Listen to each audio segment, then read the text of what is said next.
ምንም አይነት የእውቀት የቴክኖሎጂ እድገት አይታይም እና ኋላ የምግብ ችግሩ ግብፅን ተጠቅመውም ቢሆን አረቦቹ ግብፅን ተጠቅመውም ቢሆን አፍሪካን በተለይ ደግሞ ኢትዮጵያና ሱዳንን በግራም በቀኝም የመውረር ፍላጎት አላቸው። ሽራቅ ስናደርገው የአውሮፓ ጉዳይ አውሮፓ በኢኮኖሚው እየወደቁ መምጣታቸው ባክ ክሪቲሳይዝ ያደርጋሉ። አባቶቻችን ትክክል ነበሩ። አፍሪካ ላይ የነበረን ኢኮኖሚ ጀዝብና ብሎ አታለውናል። በሱዳን ሰላም ውስጥ አብይ አህመድ ከና አሜሪካ ጋር ጭምር ትከሻ ተጋፍተው ሰላማቸውን ለማስጠበቅ የሰሩበት ልክ ሱዳን እንውረር ብንል ኢትዮጵያን አንድ ማድረግ ይቻላል። ብዙ ጊዜ የውጭ ጠላት ፈጥረህ ነው ውስጥ አንድ የምትሆነው። እዚህ የሚያጋጥመንን ችግር ግን በእኔ ምክንያት ነው ብሎ የሚፈታ ኃላፊነት የሚወስድ ሰው ካልተፈጠረ ኪሳራ ነው፣ ውርደት ነው፣ ኪሳራ ነው።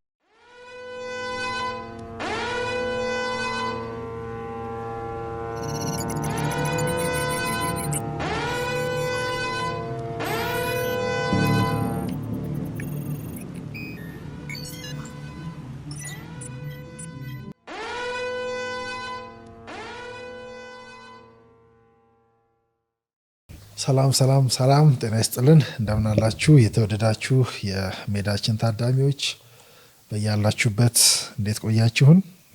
እንግዲህ ሰሞኑ በቀዩ ምዕራፍ መዳረሻችን ላይ እንግዲህ ዓለም አቀፍ ጉዳዮችን ማሳየት ጀምረናል። እርግጥ እየመጣን ያለነው በዚህኛው አምዳችን ብዙ ለማውራት ሳይሆን ያየነውን የቀሰምነውን ለእናንተ ለማሳየት በጋራ እንድናየው ነው።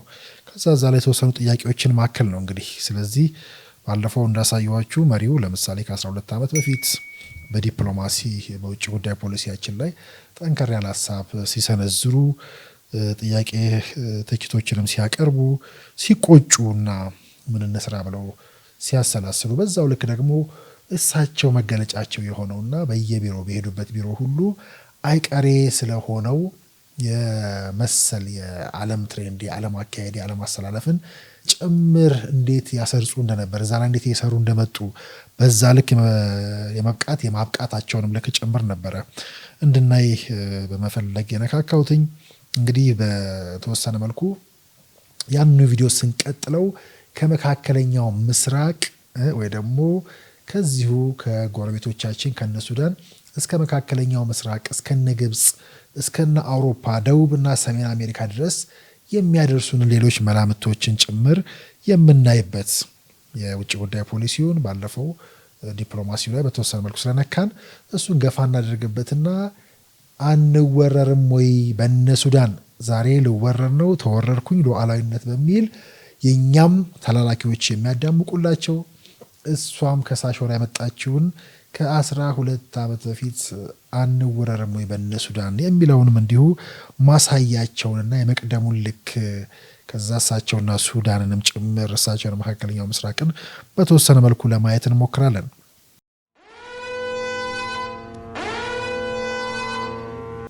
እንግዲህ ባለፈው ስለ ዲፕሎማሲ ስለ ውጭ ጉዳይ ፖሊሲ ስናነሳ በተወሰነ መልኩ ቁጭታቸውን ነበርና ወደ ኋላም ብንሄድ ይሄን ጉዳይ ልናነሳው እንችላለን ብዬ ስል ነበርና ከ18 ዓመት በፊት ወይ ደግሞ ከ7 ዓመት በፊት መሪ ከሆኑ በኋላ ያሉትን እየተመላለስን ወደፊት ወደ ኋላ እያደረግን ጠቅላይ ሚኒስትሩ ንግግራቸውን፣ ቁጭታቸውን፣ ህልማቸውን ለማየት ብንሞክር ብዙ የምናገኘው እውነት አለ።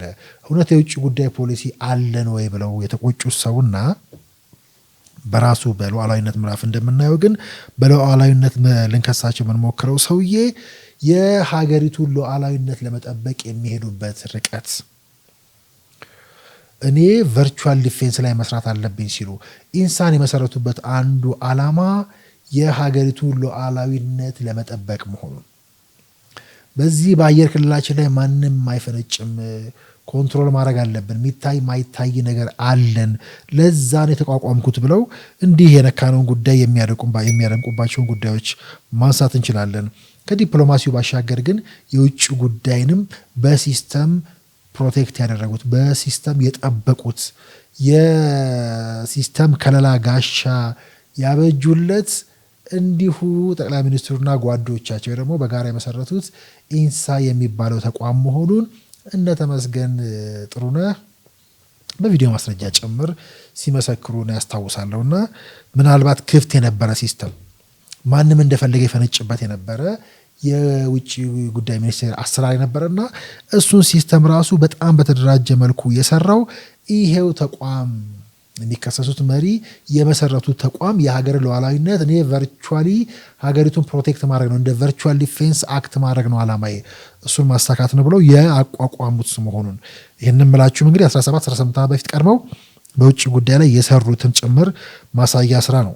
እንግዲህ መሪ በሆኑባቸው የመጀመሪያዎቹ 3 እና 4 ወራት ማስታወሳለሁ።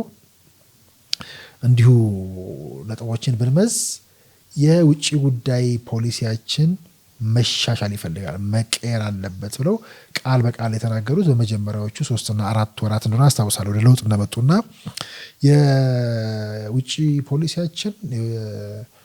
የውጭ ጉዳይ ፖሊሲያችን ታሳቢ የሚያደርገው ናሽናል ኢንተረስትን ነው።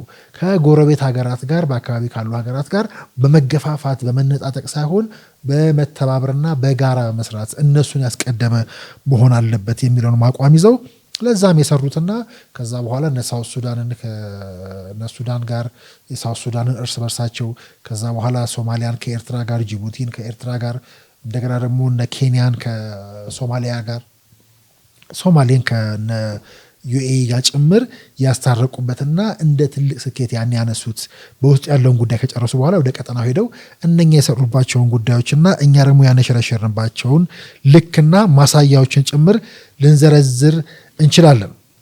ይሄ በጣም እያለፍን እንግዲህ ከሳቸው ቃል ከተማርነው ሀገር እንዴት ይሰራል፣ ሀገር እንዴት ይለካል፣ ሀገር እንዴት ይታለማል፣ ዓለምን እንዴት ነው የምንገመገመው የሚለውን ጭምር እያሳየ እንዲሄድ በሚል ብቻ አለፍ አለፍ እያልኩ ያነሳሁት ነው እና ቅድም በቀደመው የውጭ ጉዳይ ፖሊሲ አለን ወይ ብለው ባጠየቁበትና ከ12 ዓመት በፊት ባልኳችሁ ቪዲዮ ላይ እንደው ከሱ እየተነሳን ተያዩ የሆኑ ጉዳዮችን እዚህም እዛም ማየት እንችላለን። ግን ያቺ አጭር ቪዲዮ ውስጥ የታጨቀው ጉዳይ ብዙ ነው ብያቸዋለሁ ቅድም። ለምሳሌ በሱዳን ልንወራ አንችልም የሚል ስጋታቸውን ከሱዳን እስከ ግብፅ፣ ቱርክና ሌሎችም እንዲሁ መካከለኛ ምስራቅ ድረስ እነ ግብፅ ድረስ የሚመዘዘው እዛ ድረስ በድፍረት የሚነሳው በእውቀት የሚጠየቀው ጥያቄያቸውን የምናነሳበት ቆይታ ላይ እንዲሁ ከፊት ያሉትን ጉዳዮች እንዲሁ በጋራ እያየን ብንሄድ ስለ አፍሪካ ኢኮኖሚ እንዲሁ ያስባሉ። የአፍሪካና ኢኮኖሚ ወጣ ፈንታ ምንድን ነው በሚል የሚጨነቁበት እና አሁን ምናልባት በነ እስራኤልና ኢራን ጦርነት ፍጭት ውስጥ አንዱ ይሄ ሀያል ሆኖ የመውጣት የተሻለ በቀጠናው ላይ ሆኖ የመውጣት የኢኮኖሚ በላይነት መውሰድ እና አሜሪካንን ጨምሮ ያለውን ፉክክር የሚያስታውሰን መሪው እንግዲህ በሚመዘው ቪዲዮ ላይ ከ12 ዓመት በፊት ሳውዝ አፍሪካን እንግዲህ በኢኮኖሚ ከሳውዙ ላይ ትልቅ እንደነበረች ወይ ደግሞ በአፍሪካ ላይ ተጠቃሽ እንደነበረች፣ ሁለተኛ የነበረችው ደግሞ ያን ግብፅ እንደነበረች፣ ሁለተኛ መሆኗ ብቻ ሳይሆን ሳውዝ አፍሪካ በእጥፍ እሷን ትበልጥ እንደነበረ፣ አሁን ደግሞ ናይጄሪያ ቀዳሚውን ቦታ ይዛለች ይላሉ ከ12 ዓመት በፊት ማለት ነው። ስለዚህ እዚህም ምስራቅ አፍሪካ አካባቢም ኬንያ ከኛ የነበራት ዲፍረንስ በጣም ሰፊ ነው። እኛ ከኬንያ ጋር ያለን ዲፍረንስ ማለት ነው እና እንደ መንግስትም ያኔ እንግዲህ የነበረው ስርዓት ማለት ነው እኛ እንደ ድሪም የነበረው ኬንያ ያለችበትን መድረስ ነው። አሁን በጂዲፒ በ2000 የአፍሪካን ግዙፍ ኢኮኖሚ ኢትዮጵያ ትይዛለች ይባላል። ግን ይሄ ኢኮኖሚ ባልተረጋጋ ሁኔታ መዘበራረቅ የአፍሪካን ዕጣ ፈንታ ወዴት ይወስደዋል ብለው አምባሳደሩን የሚጠይቁበት ጥያቄ አለ። እንግዲህ ቀጥታ ስለ ሱዳንና መካከለኛው ምስራቅ ከመሄዳችን በፊት ብዬ ነው። ሳውዝ አፍሪካ ትልቁን ኢኮኖሚ ትይዝ ነበር። ትልቁን ኢኮኖሚ መያዟ ብቻ ደግሞ ሳይሆን ሁለተኛ የነበረችው ግብፅ የሳውዝ አፍሪካ አጠቃላይ ጂዲፒ በእጥፍ ይበልጣት ነበር። አሁን ናይጄሪያ ቀዳሚውን ቦታ ይዛለች። እዚህ ምስራቅ አፍሪካ አካባቢ ኬንያ ከኛ የነበራት ዲፍረንስ በጣም ሰፊ ነው። እንደ መንግስትም የኛ ድሬ የነበረው ኬንያ ያለችበት ደረጃ መድረስ ነው። አሁን በጂዲፒ ወርኖ አፍሪካ ግዙፉን ኢኮኖሚ ኢትዮጵያ ትይዛለች ይባላል እና ይሄ ኢኮኖሚክ ባልተረጋጋ ሁኔታ መዘባረቅ የአፍሪካን ፌት ወዴት ይወስደዋል? ስለዚህ ስለ ቀጠናውና ስለ ቀንዱ ደግሞ ሲያነሱ እንዲሁ ስለ አለመረጋጋቱ ካነሱ በኋላ የሀያልነቱን የሚያልመው ሰውዬ ዛሬ ስለ ሀያላን እዚህ ሲሰባሰቡ ምናልባት የሀያሎች መሰብሰቢያ ሆነች ሀያሏ ኢትዮጵያ ሲባል ለምንሳለቅ ታላቅ ነበረች እያልንም ለምንነግድ በተግባር ግን የሀያልነት ውጥን በየጊዜው ምን ያህል እንደነበረው ሰውየው ለማየት በየማሳያው ላይ እናያለን። አንደኛው አሁን ከ12 ዓመት በፊት የተናገሩት ቪዲዮ ነው። እንግዲህ የእሳቸውን ቃል በቃል ብንሄድ ሁለተኛው ይላሉ ፖለቲካል ስታቢሊቲ እዚህ አካባቢ እየጠፋ ያለው ጎድፋዘር ስለሌለ ነው። ወይም ጎቱ ሳውዝ ይላሉ። ወደ ደቡብ ስንሄድ ሳውዝ አፍሪካ አለች፣ ወደ ዌስት ስንሄድ ናይጄሪያ አለች ምዕራቡ ላይ፣ ኖርዝም ግብፅ በዛ ደረጃ ትታያለች እና ሴንትራል አካባቢ ኢስትና ሴንትራል አካባቢ አለየለትም። የኢትዮጵያ ነገርም ለይቶለት እንደ አለቃ መታየት አልጀመረችም። ይህ ነው ጸቡን ያበዛው። ቦትስዋናን ደቡብ አፍሪካ በምታዝበት ልክ ኢትዮጵያ ጎረቤቶቿን እነ ጅቡቲን አታዝም ብለው የሚያስቡ ፖለቲከኞች አሉና እውቅናውን እንዴት እየሄድንበት ነው ያለው? መች ነው አቺቭ የምናደርገው? ከዚህ አንጻር የነገው ትውልድ ምን እያሰበ እንዲሄድ ነው የሚፈለገው ይላሉ። ሁለተኛ ፖለቲካል ስታቢሊቲ እዚህ አካባቢ እየጠፋ ያለው ጎድፋዘር ስለሌለ ነው። ወይቱ ሳውዝ አፍሪካ አለ፣ ዌስት ላይ ናይጄሪያ አለች፣ ኖርዝም ግብፅ በዛ ደረጃ ትታያለች እና እዚህ ኢስት እና ሴንትራል አካባቢ አለየለትም። የኢትዮጵያ ነገርም ለይቶለት እንደ አለቃ መታየት አልጀመረችም። ይህ ነው ጸቡን ያበዛው። ቦትስዋናን ደቡብ አፍሪካ በምታዝበት ልክ ኢትዮጵያ ጅቡቲን አታዝም ብለው የሚያስቡ ፖለቲከኞች አሉና በኋላ አሳያቸዋለሁ። እንግዲህ ሀያል የመሆን ሌላ ጊዜ ደጋግመን የምናየው የሀያልነት ውጥናቸውን የሀያልነት ስራቸውን በተግባር የሄዱበትን ልክ በየመሃሉ ሰሞኑን እንደምንቀነጫጭበው እኛ በነ ኢራንና እስራኤል ጦርነት ስንሻኮት እሱን እንዳጋጣሚ ለመጠቀም ስንሞክር ከነ ባህረ ሰላጤው ከነ ኢራቅ ጦርነት የተማሩትንና በምርምርና ስርጸት ላይ የሚሰሩትን ውድድሬ ከቁንጮዎች ጋር ነው የሚሉትንም ጭምር እያሰናሰልን የምናይበት። ወደ ዋናው ጉዳያችን ስንመጣ ገልፍ ሱዳን የሱዳንን ጉዳይ የሚመልሰው የዛሬውን ጉዳይ ትተን ወደዛኛው 12 ዓመት ሄደን ስለ ሱዳን ስለ መካከለኛው ምስራቅ እነ ቱርክን ጨምሮ እነ ግብፅን የውሃውን ፖለቲካ የሚያጫውቱበትን ልክ እንዲያው እዛው ቪዲዮ ላይ እንግዲህ በተለይ የምግብ ጉዳይ በልቶ የማደር ጉዳይ አሳሳቢ የሆነ ነው። በነበራቸው ሀብት ፋይናንሻል ካፒታል ሌሎች ካፒታሎችን መፍጠር ስላልቻሉ ሚድል ኢስትና አረብ ሀገራትን ማለት ነው መፍጠር ስላልቻሉ ምንም አይነት የእውቀት የቴክኖሎጂ እድገት አይታይም እና ኋላ የምግብ ችግሩ ግብፅን ተጠቅመውም ቢሆን አረቦቹ ግብፅን ተጠቅመውም ቢሆን አፍሪካን በተለይ ደግሞ ኢትዮጵያና ሱዳንን ሰፊ ቦታ ሰፊ ማምረት የሚችል አካባቢ ስለሆነ በግራም በቀኝም የመውረር ፍላጎት አላቸው።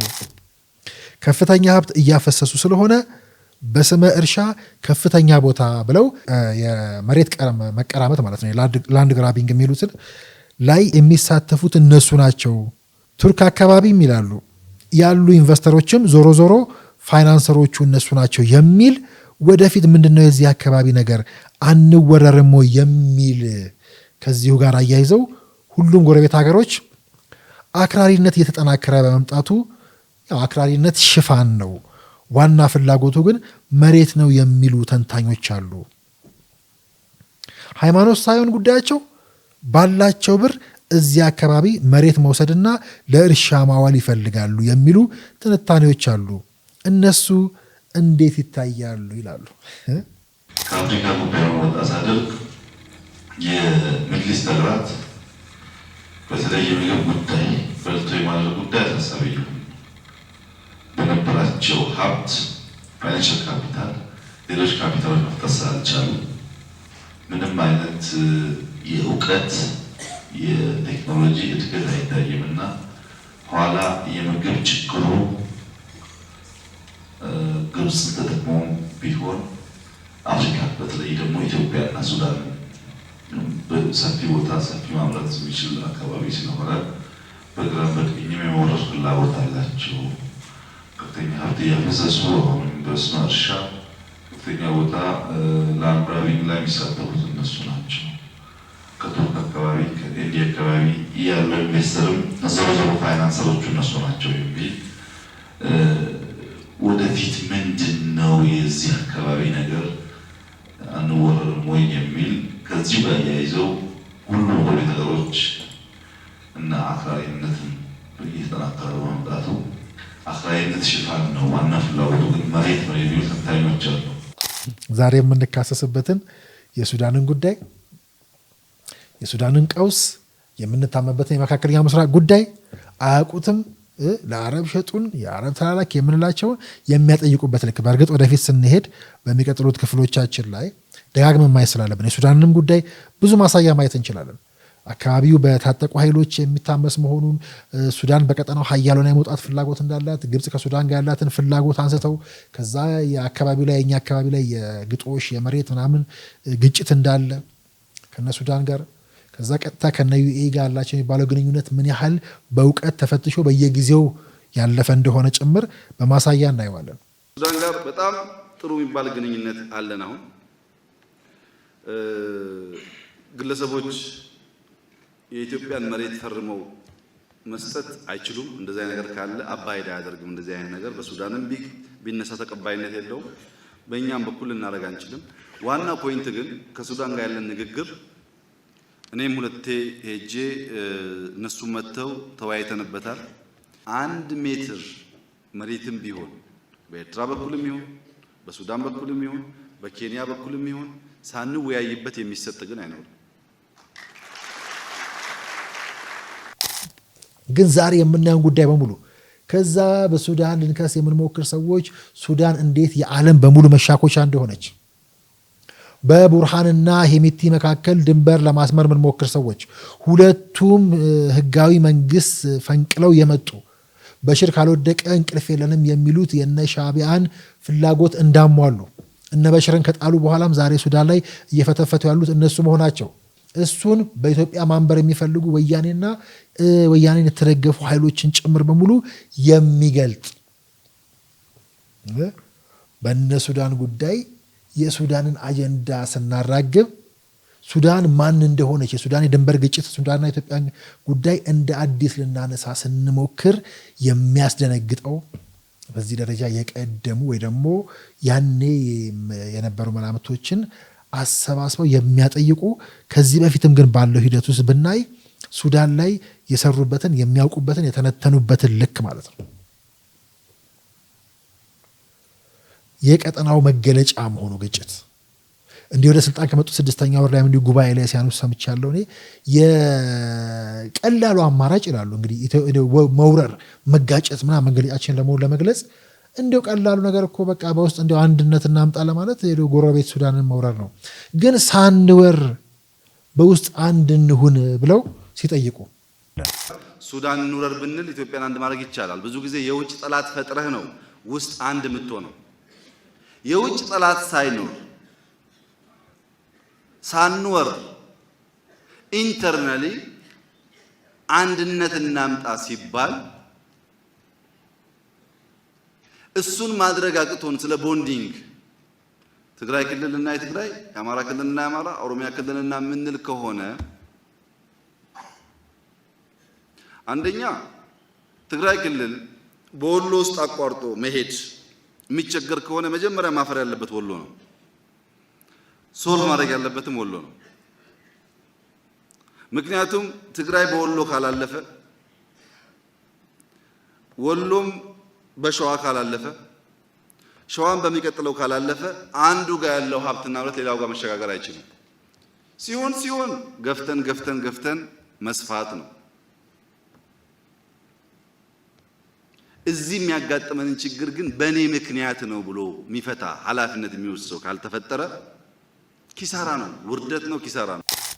መሻኮቻ የሆነው ያን የ6ኛ ወር ላይ የትግራይና የአማራ ክልል ጉዳይ ኢሹ ሆኖ በዛ ጉዳይ እርስ በርስ ለመገዳደል የምናደርገውን ጥረት የሚያነሱበት የሱዳን ጉዳይ የቆየ እንደሆነ በንጉሱ ቤት የተፈረመ ጉዳይ እንዳለና በዛ ጉዳይ ላይ መሬት ይሰጠን እንደሚሉ መሬት ህዝብ ሳይወስን ለማንም እንደማይሰጥ እንደማያደርጉት የሚናገሩባቸውን በርካታ ማሳያዎች መዘንዘር እንችላለን።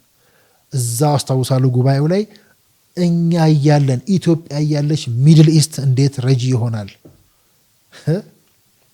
ነዳጅ አይደለም ዋናው ጉዳይ፣ ነዳጅማ ሳውት ሱዳንም አላት ብለው ያነሳሉ። ሳውት ሱዳን ዛሬ የምትባላበትን ልክ እያነሱ ማለት ነው። ስለዚህ ይሄ በየአቅጣጫው የሚሰነዘር ሆኖ ምን ያህል በዚህ ጉዳይ ላይ የቀደመ እውቀታቸውንና ከዛ በተለይ ከመካከለኛው ምስራቅ ውስጥ ካሉ ሀገራት ጋር የደረሱበት የከፍታ ልክ ምን ያህል በእውቀት እየነጠረ እንደመጣ ራሱን ችሎ የምናየው ይሆናል በራሱ ምዕራፍ ላይ ማለት ነው። ትንሽ እንቀጥለው ነው።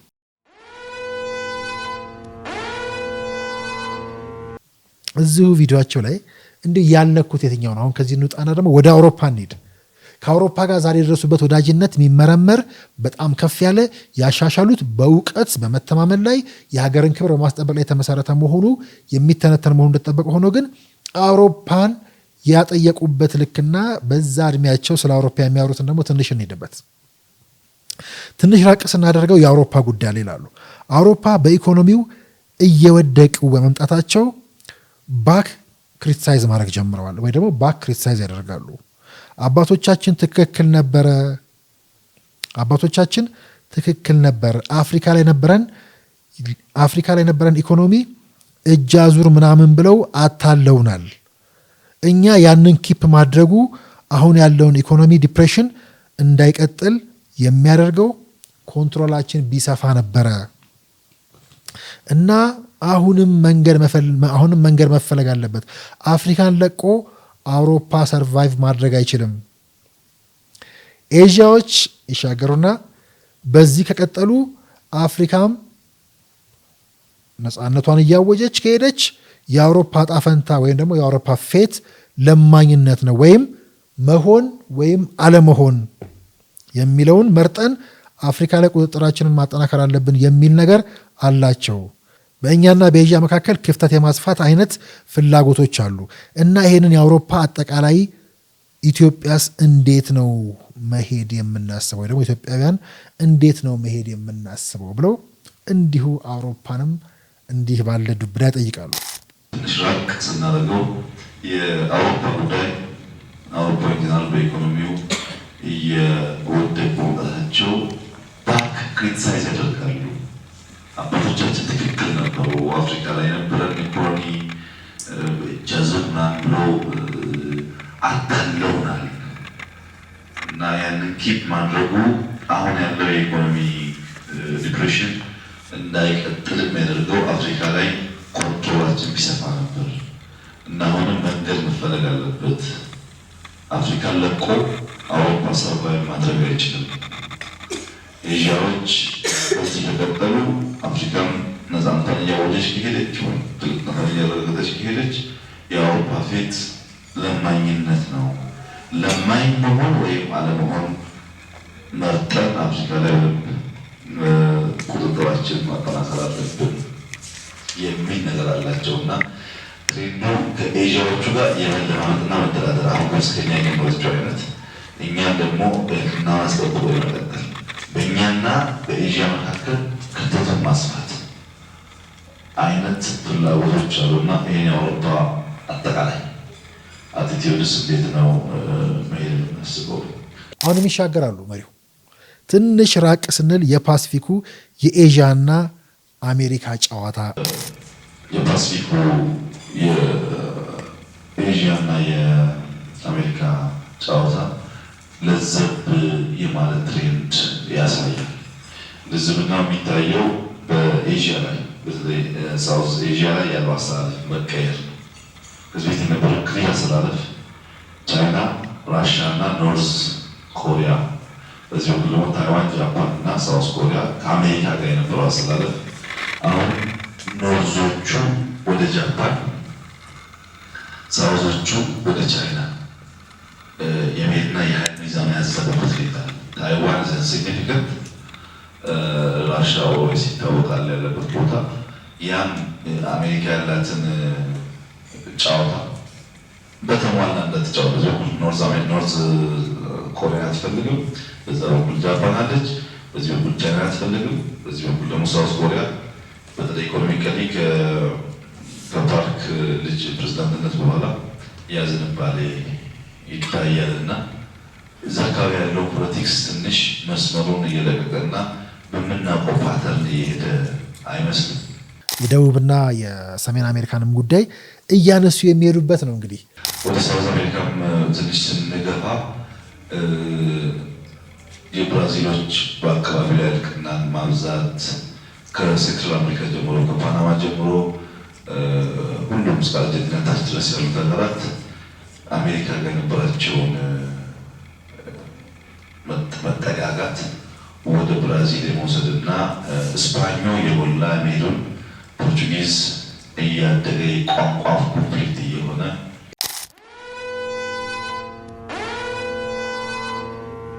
ስለዚህ የእነ ሱዳን ጉዳይ ቅድም እንዳልኳችሁ ራሱን ችሎ በስፋት የምንሄድበት የሚተነተን ግን ሲሪየስ የሆነ ጉዳይም ያለው ባለፈውም እንዲሁ በሌላኛው መሰናዶ ላይ እነጌታቸው ከሱዳን ጋር ተያይዞ ያነሱት ጉዳይ በራሱ የሚመዘዝ ጉዳይ መሆን እንደተጠበቀ ሆኖ ለምሳሌ በነ ቡርሃን ጋብዤው ኢትዮጵያ ግብዣን አልተቀበለችም ምናምን የሚለው ጉዳይ ትንሽ እሱን ማራገባችን ነው ደግሞ ከሳቸው በላይ አስቂኝ የሚሆነው። ለምሳሌ ሽግግር የሱዳን ሉዓላዊ ምክር ቤትን በሱዳን ሰላም ውስጥ አብይ አህመድ ከና አሜሪካ ጋር ጭምር ትከሻ ተጋፍተው ሰላማቸውን ለማስጠበቅ የሰሩበት ልክ ከዛ እነ ቡርሃን ኢትዮጵያ ውስጥ ስንቴ መጥተዋል። ለምሳሌ ከየትኛውም መሪ እኮ በባሳ ወደ 5 ጊዜ ቡርሃን መጥቷል። ቡርሃንና አብይ አህመድ ተገናኝተዋል። ከሄሚቲ ጋር 2 በላይ አልተገናኙም። ከበሽር ጋር 1 ተገናኝተዋል። ይህ ራሱን ችሎ የሚተነተን ሆኖ ግን ሱዳን ማናት? ሱዳን ፎር ግራንት የተሰላች ናት። ለማን? ግብፅ፣ አውሮፓ፣ አሜሪካ ያላቸው ግንኙነት ምንድን ነው? በእነኚህ ግንኙነትና መስተጋብር ውስጥ ሱዳን መስዋዕት የሆነች የምታሳዝን እንደ ሀገር እንድትቆም ያልተፈቀረላት ሀገር ነች። እሱ በራሱ የሚተነተን ጉዳይ ነው። የነ ኢሳያስ እዚህ መሀል ያለ ቁማር ራሱን ችሎ የሚታይ ነው። ሱዳንን በአብይ በኩል እንያት ካልን በብዛት የምናያት እንዲያው ብዙ ከምናወራ እንደዚህ እያየን የሱዳንም ጉዳይ የመካከለኛው ምስራቅም ጉዳይ የአውሮፓም ጉዳይ የዓለም አቀፍ ጉዳይ ሁሌ ጉዳያችን እየሆነ ስለሚሄድ እንዲህ የቀነጨብ ነው። እንዲያው ብዙም ከማውራት ይልቅ የሚወራውን እያየን በእኛ ዛሬ እኛ ያኔ በሳቸው እድሜ እንዲያው መሪ መሆን የምናስብ ሰዎች ኢትዮጵያን መምራት የምናስብ ሰዎች የመካከለኛው ምስራቅ ጉዳይ አያገባንም የምንል ሰዎች እንዲህ ያሉ ጉዳዮችን በምን ልክ ነው የምናያቸው? ዛሬ ያለውን የዓለም ውጥረት ሳይ እንደዚህ ያሉ ጉዳዮች ላይ ያሉ ንቃቶቻችን ነው የሚያሳስቡኝ። እንዲህ ያለው መንቃትም ነው አሸናፊ ሆነን ከዚህ አስደንጋጭ እሳት እንድንወጣ የሚያደርገን። ካልሆነ ግን እንደምታዩት በኢራንና በእስራኤል አሜሪካ መካከል የተጀመረው ውጥረት መካከለኛው ምስራቅን ያዳረሰው ከዛ ሱዳን ላይ የሰፈረውን የዓለም ኃይል እንዲሁም የና አውሮፓን ከኛ ጋር የና አውሮፓ ከሚድል ኢስት ጋር ያላቸውን ፍላጎቶች ጥቅም ሽኩቻ ስናይ ቅድም መሪውም እንደጠቀሱትና ዋነኛ ጉዳይ ውሃ ነው። እዚህ አካባቢ የሚያባላን ነዳጅ የያዙት ናቸው። ያ ነዳጅን አውሮፓና አሜሪካ ፍላጎታቸው ነው። ዛሬ የምናየው ዓለም አቀፍ ሽኩቻም ከዛ ጋር የሚያያዝ ነው የሚለውን ጉዳይ ዜጎች እንዴት ያዩታል? እሱን እንዴት ነው የምናየው? እሱን እየመረመርን እንድንሄድ የማድረግ የመዳረሻ ማሟሟቂያ ነው። ይህንን እያደረግን እንቀጥላለን። እንደ ዜጋ በብዙ የሚያስፈልገን ይመስለኛል። ሚዲያ ማፋጫ፣ ማዋሻ፣ መቅጠፊያ ብቻ ሳይሆን ሚዲያ መማማሪያም ጭምር ነው ብለን እናስባለን። ከምንም በላይ ደግሞ ዛሬ ያለውን የዓለም አስተላለፍ የዓለም ጉዞ ማወቅ በብዙ የምናተርፍበት ነው። እሱን ለማድረግ ነው እየሞከርን ያለ ነው። መዳረሻው ላይ ነው ያለ ነው። ቀዩ ምዕራፍ በተሟላ መልኩ ሲጀመር እኚህ ጉዳዮች የጋራ የሁላችንም ጉዳይ ሆነው በጋራ የምናወራበት የምንሳተፍበት ይሆናል ብዬ አስባለሁ። ለአብሮነታችሁ ደግሜ ያመሰገንኩ። ከሀሳብ ሜዳ ጋር ነበራችሁ። ሰላም ለሀገራችን፣ ሰላም ለምድራችን ይሁን። መካከለኛው ምስራቅ በቶሎ ይረጋጋልን። የመካከለኛው ምስራቅ ጉዳይ ራሱን የቻለ ብዙ ወላፈኑ የሚገርፈን ዜጎቻችን በተለያየ መንገድ የሚታዩበት፣ የሚሰቃዩበት፣ የሚነኩበት፣ የሚሰደዱበት ጫና በእያንዳንዱ ቤት የሚገባበት የነዳጁ ሰልፍም ሆነ የኑሮ ውድነቱ የሸቀጥ ግዢው ላይ ሁሉ ኢምፓክት ያለው ነው። ዓለም በአሁን ሰዓት አይመለከተኝም የምንለው የገሌ ጉዳይ አይመለከተኝም የማንልበት ደረጃ ላይ የደረስንበት ጊዜ ላይ ነው የምንገኘው። በዚያ ደረጃ እንንቃ። በዛ ደረጃ ለሀገራችን፣ ለቀጠናችን፣ ለዓለማችን ሰላም እንመኝ። እንግዲህ ረመዳንም ላይ አይደል ያለነው፣ በዱዓውም በንቃቱ ምን በርታ ላለው። ሰላም ቆዩ።